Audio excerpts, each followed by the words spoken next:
Joining us on the podcast today is a man of many talents. Let's start with the formal titles. He's a regional Emmy Award-winning stand-up comedian whose work you may know as a correspondent on The Daily Show, host of the Tennis Anyone podcast, and author of 101 Tips for Winning More Tennis Matches. Of course, I know him as the founder of the Net Nuts, a three-time Chris Martin Spirit Award winner and one of SEMPTA's finest. Ladies and gentlemen, please welcome to the show, Michael the Condor Kosta. Michael, welcome to the podcast. How are you doing today? I'm great. That is unbelievable introduction. Some of that stuff I expected, and some of that stuff you hear, as a guest.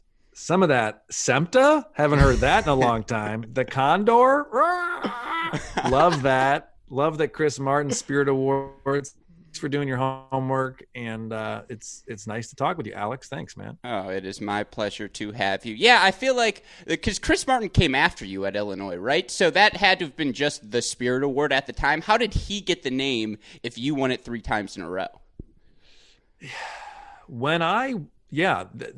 So I would argue that when I won it, it obviously wasn't called the Chris Martin Spirit Award yet, because I remember when Chris Martin came in on his recruiting trip to Illinois, and a little backstory, if I may. May I? Please. Okay.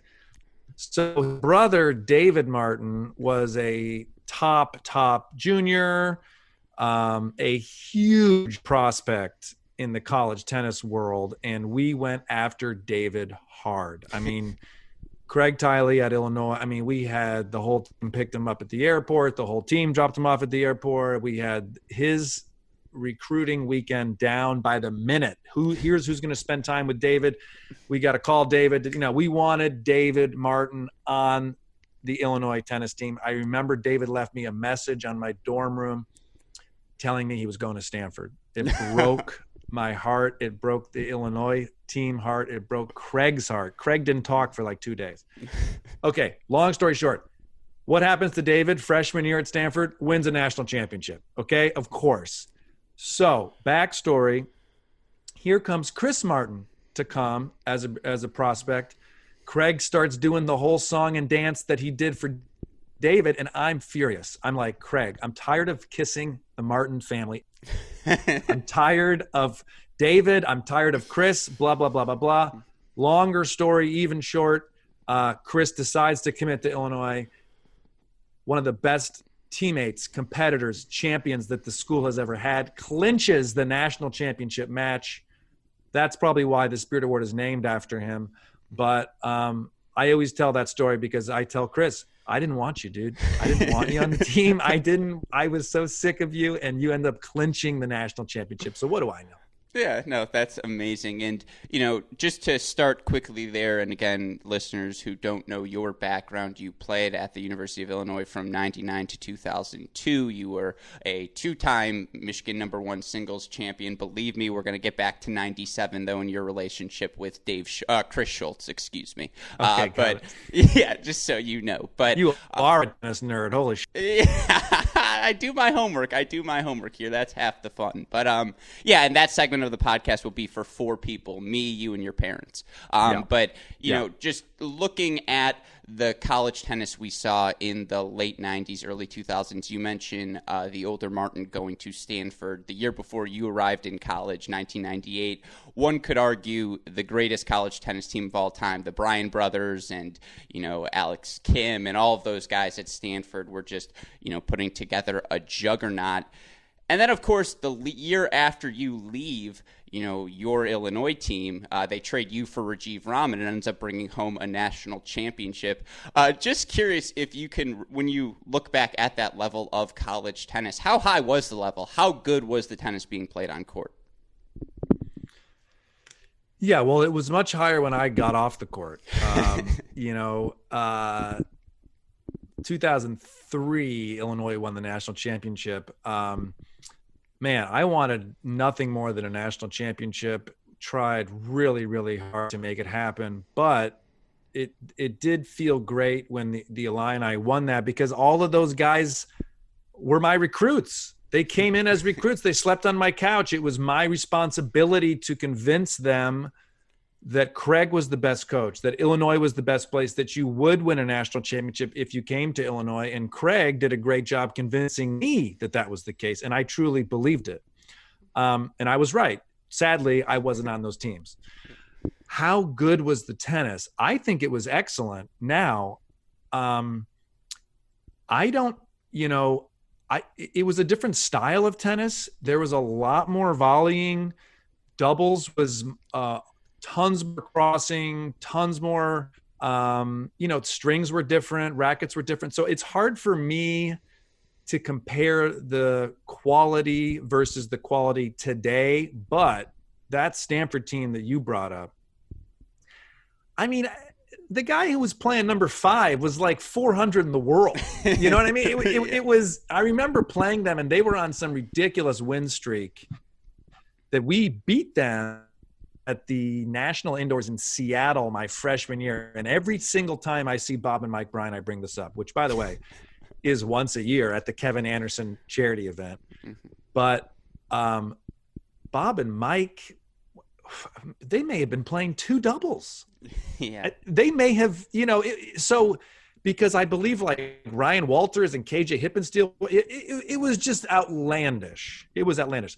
I will say this to toot my own horn for a second. My doubles partner and I, Nathan Zeter, at one point were ranked 5 in the country and we played 3 doubles. Yeah. Not bad. That's not bad. And now I'm a stand-up comedian.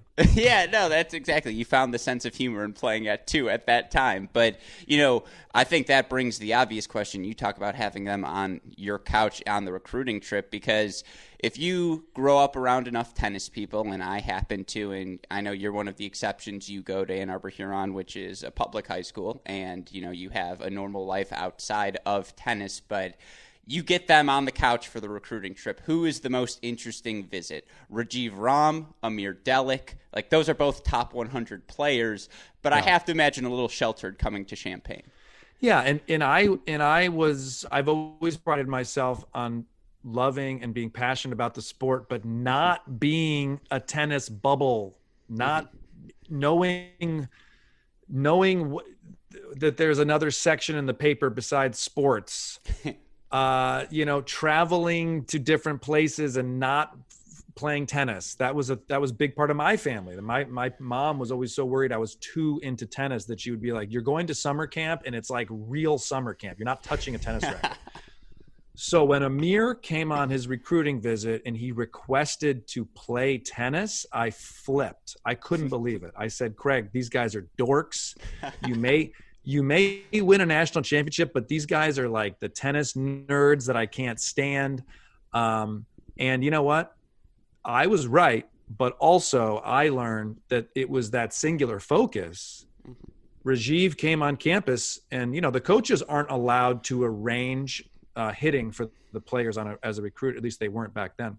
They aren't. I think maybe they could book them a court. I don't remember, but you weren't allowed to watch. Mm-hmm. All the players Craig was bringing in, they all wanted to hit. It's like, guys, it's 48 hours. Go to a football game, have some fun and get out of there. Anyways, I mention that because now as a 41-year-old person who's attempting to become an expert in something, podcasting, stand-up comedy, showbiz, you need an obsession. You need a focus. It doesn't mean you can't have a balanced life, but I was very impressed with those guys at such a young age, realizing, no, it's a Saturday. I'm practicing today. Yeah, no, you talk about that singular focus, and, a guy who could sell sand in a desert and water to an ocean is Craig Tiley, who now, of course, head of Tennis Australia. And you once said in an interview, and I think Brian Eisner was the coach of my Wolverines at the time, he said, look, we're winning a national championship with or without you, so, it's up to you, Michael. And you're like, all right, I'm going to go to Illinois in that case. Well, again, you hear things about Craig Tiley. Obviously that is a man who pulled off a Grand Slam in a pandemic, no expenses held. Yeah. Yeah. What does Craig Tiley say to bring you to Illinois, and what did he do? Because now Illinois is legitimately one of maybe 5 profitable tennis programs across the country. Like, it's a business, and it's a top-notch business as well. Yeah. Well, thanks for doing your homework. You really found some good interviews. I don't know if they're good, deep.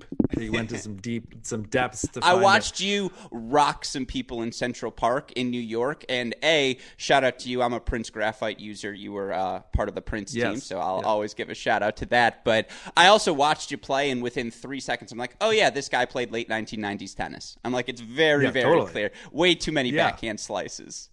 Yeah, for sure. That's also because I didn't want to move my feet. But so there was this 70s and 80s Michigan dominance of Big Ten championships. And I was from Ann Arbor, and Brian Eisner was this coach for Michigan, and big talker.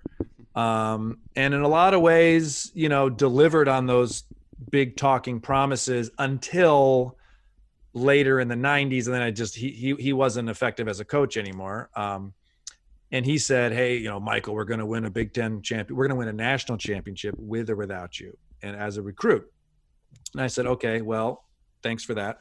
Then I went to the Illinois visit, and Craig said, my goal and plan is to win a national championship within 10 years of being at Illinois. And then, this is not a joke, he went to the cupboard and he pulled off a binder that said 10-year plan. And he flipped to year 3, because that was the current year we were in. And he said, my first goal was to eliminate any players that weren't like truly passionate about the sport. I kicked those players off. My next goal was to recruit American junior tennis players, not just pull from foreign countries. My third goal was to get the best junior play. He had a plan, man. It was anal retentive in his specifics and his detail. And I remember thinking, okay, Brian Eisner said, I'm going to win a national championship. Craig said, here's how, here's the blueprint, here's my plan. And when did he win the national championship? His 10th year of coaching at Illinois. Of course, it comes full circle. And now he hosts Australian Opens, and that binder has probably become an Excel spreadsheet. And just all of the different things Craig Tiley does for tennis. Yeah, you can just tell why he has success, because he buys in from the get-go. Last question about your background, because I do want to talk some Miami Open with you. I want to talk about your podcast as well. But sure. You talk about the singular focus you see from these top-notch athletes who want to go from the college ranks to the pro ranks. And you mentioned as well, it takes a singular focus to succeed in a lot of things in life. Now, I don't know how I'm going to segue from that to my question, but, tennis, I always say it's the most unintentionally comedic sport in the world, because you have these people who are so caught up. Say it again. You always say it's what? You say the most unintentionally comedic sport in the world, because you have these people who are so caught up in themselves, right? And you scream at yourself on the court because you're the only one out there playing, and it's just you out there. And I'm just curious how a life around people who are so singularly focused and so driven to become professional athletes leads one to a career in professional comedy. Because certainly if you want to see the humor in tennis, I feel like you can. Yeah, I mean, tennis is there isn't a better sounding sport. Just think of the sounds. They're funny, like the shoes on a hard court, the racket hitting the hard court, the ball is felt. What? Yeah. The leg slaps. You're abusing yourself. The leg slaps. Then and that's just the players. Then there's these line people that are leaning to the side, and they're always out of weight, overweight, and they're yelling. They don't just yell out. They yell "wah!" And it's funny. It's funny. It's not funny when you're in it, losing, facing a break point. And so I think what gets frustrating for me is when general sports fans go why did Novak Djokovic break his racket? He doesn't have respect for the sport. And I'm like, oh, were you down a break in the fourth playing for $289,000 and you're pissed because you're better than that? No, you weren't. So, but those types of moments, like I work at the Daily Show. When Novak cracked that racket, I think it was in the Australian Open, maybe against Zverev, maybe. I forget what it was. But I got all these messages from people at the show like, this guy has no respect for the sport. And I'm like, you just tuned in to tennis for the first time in the year. Like, I'm happy that you now know about Novak Djokovic. So the similarities in tennis and comedy are that you're alone, you're problem solving alone. When you suck, you can't hide it. It hurts when you suck. Man, bombing in comedy and losing 1-1, very similar.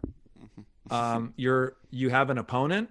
In comedy, the way I approach my opponent is it's the audience, and I'm trying to defeat them. Now, other would describe it differently. That's how I like to approach it, probably because of my tennis background. But there's a lot more similarities than you kind of realize. No, the improvisation of a tennis point, very similar to the improvisation you need on stage. You need to be creative. No point's going to look the same. No joke's going to land the same with each crowd. Not that I've thought about this, but yeah, I think I'm funny. No, it's true. And I'm sure it's well documented that Nadal and his coaching and they prepare to be unprepared. So they are mentally ready to not know what to do. Right. And when you watch him, you go, how does he adapt so well? How does he have this resilience so well? And in comedy, I got my plan. I got 45 minutes of jokes. I got it. And you better be ready to throw all of that in the trash and do something different. And so, you kind of go in with a plan, but be ready to make adjustments. No, absolutely. And again, I'm sure for you, there were plenty of adjustments given the fact, I think you just started with The Daily Show right before COVID hit, and then COVID hits and you're doing stuff at home and everything's adjusting. And so I know one of the adjustments you made to keep tennis as a part of your life is you started your own podcast, and it's the Tennis Anyone podcast. And I'm not gonna lie, I listened to a couple of episodes. I like to do my research, Alex. Here, of course. From one podcaster to another, it's a job well done. But for you, I'm just curious, because obviously you've got a lot of stuff going on outside the realm of tennis. What brought you back? What was the impetus for starting the podcast? Yeah, thank you for mentioning it and asking that. I love tennis. I watch it all the time. My wife is kind of like, will you stop yelling at me about Sabalenka's forehand? And man, the pandemic, if anything, we've realized that you need content. You need to put something out. The only time I'm really happy is when I'm creating something. So I'm yelling and talking about tennis anyways, and I focus it into a small cylinder device that amplifies my voice and records it so people can listen. But also, selfishly, comedically, it's a unique perspective that I have in the comedy world. I mean, there's not a lot of comedians that are, really know about tennis. And man, have I been pleasantly surprised and humbled at the listeners and the feedback that I've been getting on a tennis podcast, when all this time I've been focusing all my energy on comedy, which, hey, I love comedy. It's been good to me. But the tennis community and the tennis fans are insane, and I love that. Yeah, no, I would echo that sentiment entirely. I've noticed, I think the friends I have made in the past 15 months, I'm like, well, I do podcasts with 3 different people a week. That's 3 new friends. That counts, right? Yeah. And I've noticed for me, because, no relationship, still married to the game, but 15 months with someone constantly, it's going to wear your relationship. My microphone box and I are on thin water right now. Oh, yeah. She's done with me. She's like, stop talking to me. You talk at me 3 hours a day. You never let me get a word in. I'm like, please just keep working. And it's great that you and Cracked Racquets put out so much stuff. I mean, part of me is envious and part of me is like, whew, I'm glad I don't have to do all that. Well, again, married to the game. That's just what else is there to do right now. But with that in mind, let's look at Miami now. And you look across the board, we have 19 of the top 20 women in the field. The only one we're missing, 8-time champion Serena Williams. By the way, 8-time champion, just like please introduce me as that at something. 8-time champion at going to the bathroom in the morning, Alex Gruskin. Thank you very much. But Serena Williams, unfortunately, not in the field. But of course, Naomi Osaka's been so great. Garbine Muguruza has been great. It feels wide open. On the men's side, it feels like the battle for the heir apparent, right? It's no Djokovic, no Federer, no Nadal, no Dominic Thiem either. And I want to start on that men's side because it feels like 4 guys have kind of separated themselves. Andrei Rublev, Daniil Medvedev, Stefanos Tsitsipas, Alex Zverev. I'm not going to ask you to pick a camp because I'm sure you like all 4 for different reasons. But who's the guy for you right now? Karatsev. That's a good choice. That Aslan Karatsev is such an interesting story that you could be 256 in the world, qualify for Australia and make the semis and then win Dubai. So, but I do not think he's at the level of those 4 you mentioned, but I do find it interesting that when it comes to Russian tennis, 2 months ago, I would have said Rublev, Medvedev, and didn't even know who Karatsev was. So I absolutely love Medvedev. I was unsure of him and was very lucky in that I got to go to the U.S. Open final where he lost the first 2 sets to Nadal. This was 2018, maybe. Mm-hmm. And Trevor Noah took me. This is my name drop moment. He said, "Do you want to go to the men's final with me?" And I was like, "Are you out of your mind?" Yes. So it was an excellent final. He loses the first 2 sets, and I just said, "Okay, that's it." Nadal's up 2 sets to love. And this dirty Russian fought his way into a 5th of his first Grand Slam final. And I was immediately a fan. So I love him. And I would definitely say I'm in the Medvedev camp. Yeah, it's a good camp to be in. And I think that was I want to say 2018, 2019, one of those 2 years. But yeah, since then, the 6 weeks he put together then, and then obviously he rips through the Australian Open this year, the year-end finals last year. He is the betting favorite right now. I think he's plus 350 overall, but I think they're all between plus 350 and plus 600. It's all pretty narrow odds for the top 4 favorites. My thing with Medvedev is he just likes to play with his food a little bit, right? And you talk about it. It's just like I'm curious how literate Trevor Noah is in tennis talk. Did you have to be like, no, this is a bait game for Daniil Medvedev. The first 2 sets he baits you, and then he breaks your heart the next 3. It's just like that. Right. That's the thing is sometimes he plays with his food a little too much. Yeah, and that's a great way to put it. And you're right. He plays with his food, and then next thing you know, you look down and it's mush. It's like cold mush. It's like, hey, dude, you had a nice meal right there, and you blew it. I get that. I understand that. I was a free thinker on the court, and it almost always came back to bite me in the ass. Mm-hmm. I cannot relate to the Nadal Thiem Rublev mentality that it's just like fuzzy yellow ball. I was going, wonder if we should have dinner tonight. Oh, is this my the good racket? Man, that girl's cute over there. So I like watching Medvedev and seeing that his kind of hamster wheel is all over the place. Mm-hmm. Someone like Rublev, I always wonder how he's still winning. He looks like nothing. He's so skinny, but man, does he crush the ball. Man, is he hungry, like emotionally hungry to win. And it is very impressive and just crushes the ball. And it's so fun to look at. There's a sound that comes off the racket on the Rublev forehand, and I think the Felix Auger-Aliassime forehand, Yannick Sinner too, where you're just like, is that a rocket ship taking off? Like, that is not what tennis balls used to sound like coming off of strings. And so, Rublev's just he seems so angry. I'm like, why are you angry? You've won 23 in a row. Like, be happy, a little bit happier. Yeah. He's pissed, and then he wins, and he does the sign of the cross and looks up to Jesus. And I'm like, not only is he pissed, he's religiously motivated. Watch out. This guy's coming for you, dude. That is not a man whose path you want to get in front of. Meanwhile, Zverev's the perfect chef. It's just he always forgets to actually cook the steak. And it's like all the ingredients are there, but just something in the oven's not quite right. I've just never gotten excited about him. Really? Can I say that? Can I say such a thing?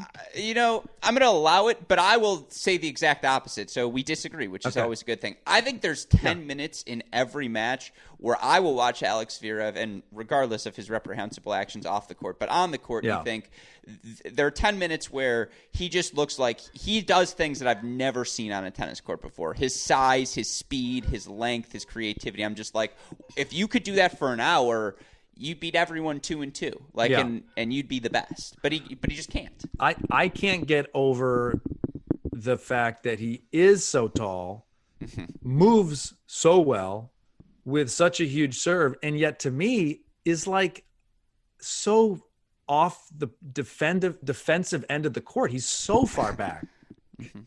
But again, you saw me play on a YouTube video and said that's late 90s tennis.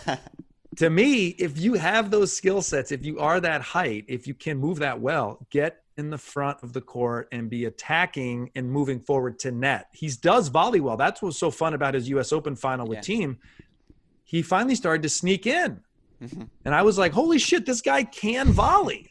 Yeah. So also he's German. It's just harder for me to, embrace the Germans. No, I heard someone make a joke that Zverev's actually more Russian than Medvedev, Khachanov, or Karatsev are. So that's very funny. Yeah, that was a good one. I was I'm stealing that for sure. I can understand why Karatsev would appeal to you, because if you were to take Carlos Moya and Aslan and Marat Safin and transplant them into now, it would be the Karatsev game style. But that is, for me, the thing would be if he makes the Australian Open semifinals, then wins Dubai, then ends up winning here in Miami, like you probably just stop the sport at that point. We're like, that's your guy. That's your winner. What is he even seeded? I'm looking at the men's draw. Is he seeded? I think he is seeded for the first time. I think he's like a 17 seed or something like that. Yeah. It's hard for me to not see the success and go, can somebody drug test these Russians? It's not like Russia has a clean record in sports and drug testing. I also think that is incredibly not fair of me, because a guy has been a journeyman, grinding, fighting, and I want people to realize in this sport that the journeyman, journeywoman, they are very good. And they can break through. And when they get that little bit of nod of confidence, they can be 17 in the world. So I just love, and it kind of is like when Sophia Kenin won the Australian Open 2 years ago. I love when the player's game is world-class, but they don't have the team or the racket sponsorship or the Instagram account yet. Yeah. I love watching the game be there first. And it's like, oh, no one's taught Sophia Kenin how to do a press conference. And love that, because that's like, it's like when Coco broke through. It was like, oh, just a kid. This is like, the game isn't, but the mind is in some ways. There's definitely that innocence, right, to the young players that it's so enjoyable to watch. And like, as you mentioned, before he could become a top 10 doubles player in the world, Robin Klaasen had to go win 2 futures in the U.S. and 1 in Jamaica with Michael Kosta before he can find his way. And I think even weirdly, thank you for bringing that up. I think weirdly, one of the last doubles matches I played, and this is what's so strange about doubles, I beat Raven because we broke up as a team. Not because we didn't like or have success, but because of the ranking system. Like I wasn't going to get in with him or whatever it was. So he found a higher ranked partner and I did the same thing. And then we played each other. And it was so strange because I'm like telling my partner, serve here. I know where Raven's going to serve because we play together every week. And then 9 years later, I'm drunk at a New York comedy club. I take a rented bike home. I make popcorn. I sit on the couch. I turn on the Australian Open doubles final, and there is Raven Klaasen. And I was so freaking proud of him and what he's endured and what any athlete has to endure to get to that level. It was unbelievable. No, I mean, yeah, and then I think this year was Rajiv, right, who makes another couple finals, and he won the title last year too. It's unbelievable what these guys are able to do, and just to see them pivot this late in their career as well. And then that's also, I think, a good segue into some of the Miami men's stuff, because Dimitrov, Raonic, Goffin, Bautista, Gut, all of those guys, they really do feel like afterthoughts. And it's crazy to say that, but is that fair? Is it like, we're kind of good on that generation? Do you feel that way? Yeah, I mean, I was baffled the other day when I Googled Raonic, because I was like, it just feels like forever that I'm going, he's got to win a Grand Slam one of these days. So then I Googled him and I saw that he was 30. Or it's like wife, it's, you always type in someone's name and then it says like wife. And I was like, I thought, is he married? He sadly is like more towards the other end of his career than the beginning. And you're right. I love watching Dimitrov. I think he's just such a pleasant player, excellent, game, but also sportsmanlike. Everybody seems to, I went and watched his match at the US Open recently, and then this is a testament to what you're saying. They put him on court 18. Yeah. I'm next to Grigor Dimitrov watching him play, and there was a time in this sport where that would not be the court he was on. Look, you have a small window to break through, and it is sad, and sometimes it's injury, sometimes it's, look at Sloane Stephens. I mean, Grand Slam champion. I watched her last night. She has looked mad for 4 years at this point. She is just mad that she's not at the level that she was. And it comes and goes so quickly, and is nothing easier than sitting in my bedroom on a Zoom call talking about it with another person who's talking about it than it is to actually live it. It is so difficult. And you're right. You're right about Dimitrov and who else did you say? Karina?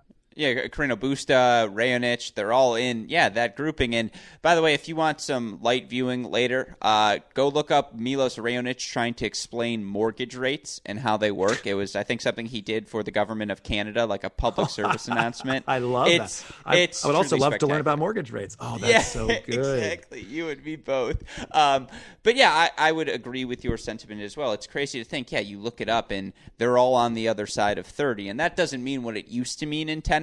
But it certainly means something. And, I know you spent some time traveling futures events. I don't know if in your day they had made the transition branding-wise to being called challengers or satellites, whatever they were called at the time.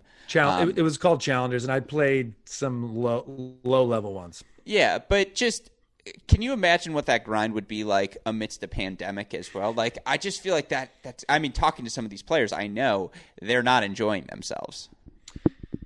Yeah, I mean, you see Novak pulling out of Miami because technically he said, I want to spend more time with my family. I thought that was interesting because it's a mandatory event. So are you allowed to pull out for that? I think they waived all mandatory. It's just like this year, it's like, do your thing. Yeah, do your thing. Oh, I mean, I had a quick phone call with Noah Rubin. Novak. Oh, okay. I was going to say. Yeah, no, not with Novak. I'd love to get his phone number. But with Noah Rubin, who forgive me for not knowing his immediate ranking, but let's say top 300 at least. I don't know. And, it's a grind, period. I mean, you're sharing hotel rooms, and if you can get a hotel room and the hotel is not the Four Seasons, I personally, if I was on the edge of my tennis career and COVID happened, I would probably just say that's it. I don't want to. I love the sport, but I can play the sport for fun. I can't imagine. It's too bad. It's like those Olympic athletes that train for 4 years and then they postpone the Olympics. What? Because someone bought a monkey at a market in China or whatever. Whatever we're deciding is the reason. Yeah. It's too bad, and there's only so much time on an athlete's body, so this is difficult. And Sam Querrey fled Russia. It's like he had the availability of a private jet company. I don't know how you do futures and challengers when there isn't a global pandemic. It is such a nightmare, and they suck so bad, and there's no money, and they haven't changed the money forever. So it's tough. It's tough to be a journeyman or woman in tennis, period. Mm-hmm. No, and certainly for some of them to get the chance to play in Miami this week, the paychecks are reduced. I think it's only a $10,000 first-round check, but that's a lot of money, and you'll take it certainly for so many of these players. Let's flip quickly to the women's side now. Naomi Osaka hasn't lost in her last 3 hard court events. I think it's U.S. Open, Western, Southern, Australian Open. She's just a rock. She is the prohibitive favorite according to odds makers. Probably tennis fans feel that way as well. But, Muguruza hasn't lost. She's lost like twice in the past year, and she had match points on Osaka. It feels like Barty, Halep, Sabalenka, they're all stellar as well. You pick a name out of a hat, it feels like, on the women's side any week, and that's your champion. How are you feeling? Well, I watched that. I'm trying to find the draw here. I watched that Muguruza Osaka Australian Open match, and I've always liked her. Thought she was an excellent player and stayed composed. She should have beat Osaka. I mean, that's one of those matches where you're like, that's going to hurt a little bit. Like, you had match points. I don't think she played great on those actual match points, but I'm looking at the draw now, and I like Naomi Osaka very much. I like her. I'm just going to smile and act nice, but then absolutely obliterate the ball and obliterate you as an opponent. Ash Barty has not had much of a year. As an American, Shelby Rogers. Oh, she's good. Sloane Stephens, she did win. Yeah. I really like, and she's kind of finally healthy for once in a while. Mm-hmm. No, they're all good choices. I mean, again, there's so many. It's crazy. Like, the best American woman right now might be a 20-year-old by the name of Ann Lee, who's just rocketing up the rankings, who's lost like 6 times in the past 6 months or something crazy like that. And it's just the depth. Like, there's Clara Tauson a few weeks ago, Leylah Fernandez last week, and, Iga Swiatek was winning the French Open and just destroying everyone. It just feels like that is why the women's game right now is so exciting. And I feel like, I don't know why people get so like the concept of the era without the big 3, that there might be 6 or 7 people winning Grand Slams on the men's side. I feel like that's going to be way more fun. It just depends on the personality, because you could say to me, hey, a young Polish woman is going to win the French Open. Are you interested? And I would say, oh, that doesn't sound interesting to me. And then I watch her play, and I watch her intensity, and I see that she's modeled a lot of her intensity and play off an adult. And I'm going, oh, this is captivating tennis, and this is a captivating person. She doesn't even speak English in the press conference. She, like, her publicist team that she didn't even have yet hasn't taught her, hey, you're gonna have to learn some English. So the reason those big 3, the reason Serena Williams are so good for the sport is the general sports fan recognizes those names and turns on and goes, oh, I know this person. So it is more challenging for the general sports fan to go, Iga Swiatek, what? But I love her. I think she's excellent for the sport. Yes, another example is Coco. I always just get so worried that we're putting too much pressure on this young kid who is good, but she captivated. Look, I know when I go to the Daily Show offices and people start talking to me about players, I go, okay, this is not a tennis fan. Yeah. So something about this person is captivating, and that's definitely the case. Definitely the case with Coco and Osaka.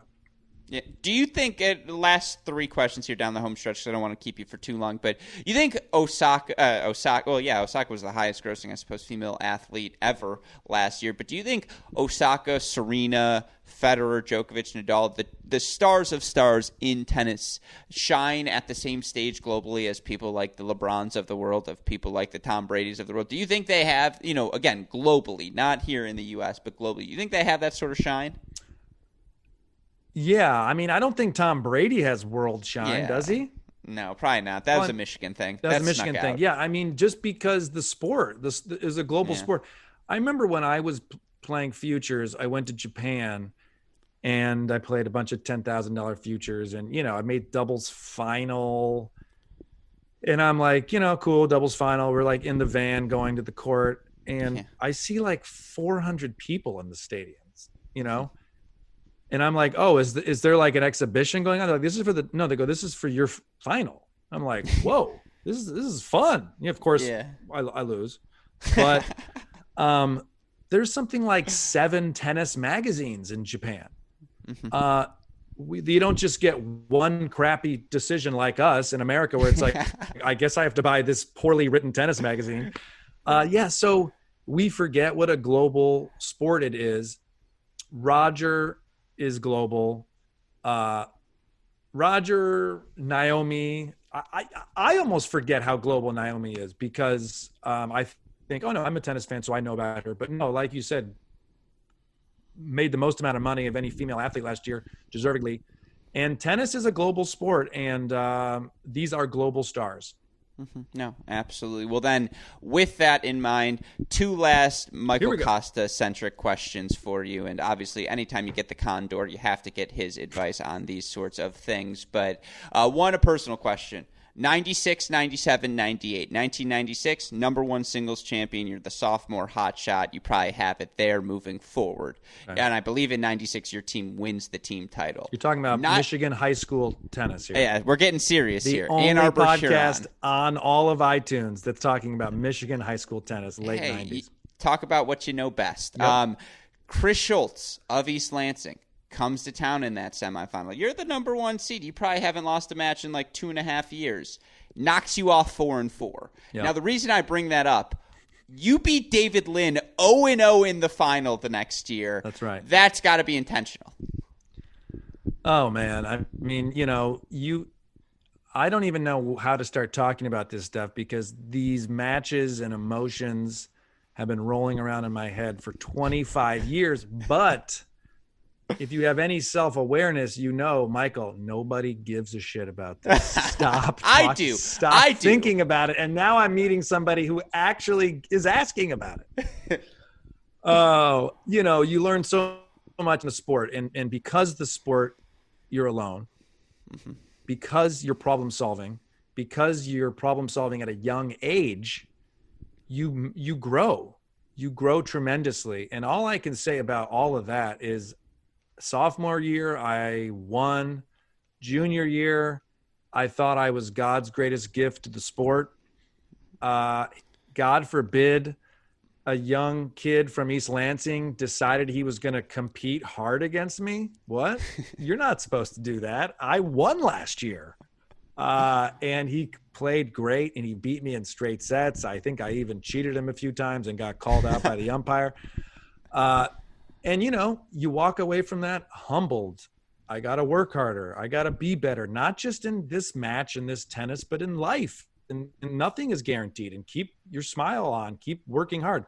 And the next year, I just hands down was significantly better than everybody in that tournament. But as soon as you get cocky, I go play a national event in Florida and lose 2-1 in the first round. So it's just tennis, like comedy, is always ready to humble you and put you on your ass. Will you, because the reason I bring it up, there's this kid named Kenny Garsecki, and my team, senior year, 39 out of 40 points at states, right? I think we tied the Kevin Seaforth Huron teams. I don't think I know. I'm just trying to sound like I don't follow it that closely. I know we tied the Kevin Seaforth teams. Yeah. I'll always remember Kenny Garsecki's name from St. Joe's because he beat Max Schambrom, our 4 singles player, in a 3-set final to ruin the streak. Will you always remember the name Chris Schultz? Yeah, for sure. And for whatever reason, it did pop in my mind recently. And I've been doing some self-reflection this pandemic, and I think I had always been mad at him and mad at me, for that match. But now, as I'm living my life and enjoying it and, successes and failures, I thought, why am I mad at this guy? He played an awesome match and he played great, and good for him. So look, it took 25 years for me to say that. I saw Kenny Garsecki on the bus once on North Campus at Michigan when we were both students there, and there was like a clear, I know who you are, you know who I am, let's just keep our sides. Yeah. But, all right, and by the way, the David Lynn win, 0-0, that appreciated really, really well. Very good for your transitive properties moving forward. So, you've always got, you've got that last one. This is the most important question I'm going to ask you. It was an innocuous comment you made, again, in a similar interview I heard, but I think it may have been the biggest truth ever to be told on a tennis court. No jeans when playing tennis. You said it in the interview. I think that's a firm policy. When the first round team comes to regionals and they're wearing jeans, you're like, come on, man. Like, you couldn't throw on shorts. That's a firm rule, right? Look, the sport has a long way to go in welcoming everyone. Yes. We want the average sports fan. We want wealthy people. We want poor people. We want everybody who thinks sports are cool and fun. We want those people. But don't bring your weak jeans onto my tennis court. This started as a sport of nobility.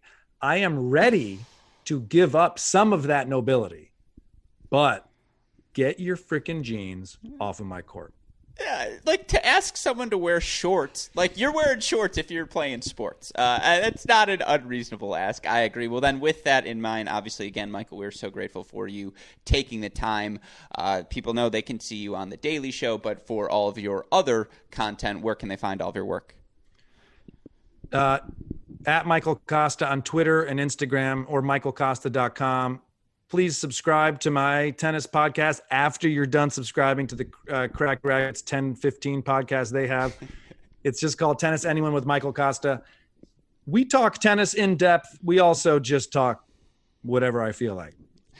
That's why we have 4 podcasts, because I like 3 of them are like formal, 1 of them I just need to talk. But yeah, no, again, I feel like it's, by the way, it's not Tennis Anyone, it's Tennis Anyone. Sure. Like, right? That's the proper inflection. So of course, again, you can find that wherever you listen to your shows. Michael Kosta, thank you so much for taking the time. My Wolverines play your Illini for a Big Ten title this weekend, Friday at the Atkins Tennis Center. Ooh. You might want to tune into that one. You may get a shout out or 2 from the broadcaster. Yeah, that is. Would that be fightingillini.com? Probably. Fightingillini.com. Okay, that's it. I'll it. do that for sure.